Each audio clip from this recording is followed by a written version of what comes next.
Tara, food trip naman tayo dito sa Singapore. So sa mga hindi pa nakakaalam guys, ang Newton Food Center is very close to Orchard Road.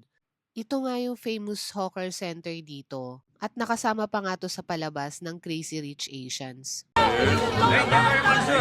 look at this. Look at this. Satay Duplo.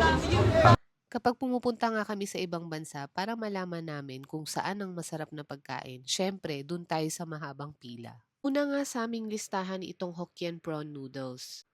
Kahit saan makakabili ka nga nito pero ito ang pinakamasarap sa amin. Good for 3 persons na nga pala itong mga binili namin pagkain.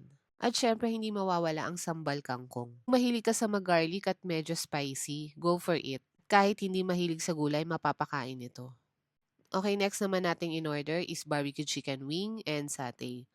This stall nga pala is Michelin awarded. Kahit nga si Gordon Ramsay, napakain dito guys.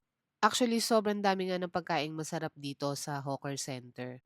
Kagaya na lang ng chili crab, laksa at kung ano-ano pa pero hindi namin kayang ubusin yung guys kasi tatlo lang kami. For our drinks, we went to another stall. Syempre meron silang sariling stall for mga drinks lang.